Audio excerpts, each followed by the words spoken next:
যে একটা সময় নবদ্বীপ ত্রিবেণীতে এসে পৌঁছেছিল যে লোকটির কারণে,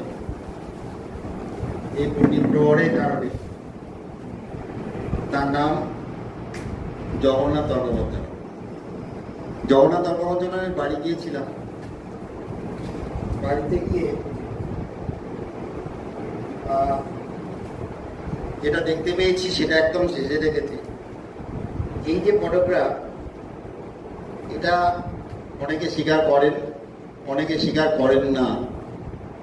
অনেকে বলেন এটা একটা কাল্পনিক ছবি, অনেকে বলেন না এটা জগন্নাথ তর্কবর্ধনেরই ছবি। হুগলি জেলার ইতিহাসে আমরা যদি কোনোদিন সত্যি সত্যি বিস্তৃতভাবে হুগলি জেলার ইতিহাস চর্চা করতে পারি, তবে যাকে বাদ দেওয়া যাবে না তিনি জগন্নাথ তর্কবর্ধন। নানা গল্প কথিত আছে, সেসবের বিষয় গবেষণাপত্রের নয়। অসাধারণ স্মৃতিশক্তির অধিকারী, প্রাচীন ভারতীয় শাস্ত্রের ক্ষুরধার পণ্ডিত। ত্রিবেণী অঞ্চলে 1694 খ্রিস্টাব্দে জন্মগ্রহণ করেন, অনেকে বলেন 1695।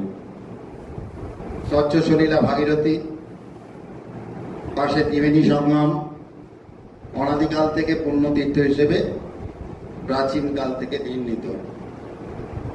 এখানে পালধি শুদ্ধ ক্ষত্রিয় বংশে জন্ম, এবং তিনি একটা বিখ্যাত বই লিখেছিলেন, তার সম্পাদনায় বইটা রচিত হয়েছিল।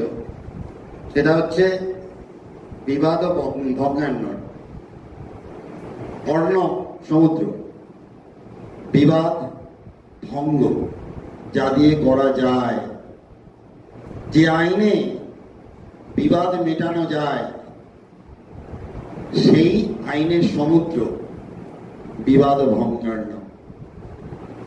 তিনি পুষ্পিকায় লিখছেন, বিবাদ বর্ণনার একটা পুঁথি, সেই পুঁথির শেষ পৃষ্ঠা, যাকে আমরা পুষ্পিকা বলে চিহ্নিত করি, যে পুষ্পিকাতে আমরা সেই বিষয়ের সম্পর্কে জানতে পারি, স্ক্রাইবদের সম্পর্কে জানতে পারি, অথরের সম্পর্কে জানতে পারি, কবে লেখা হয়েছে সেটা সম্পর্কে জানতে পারি।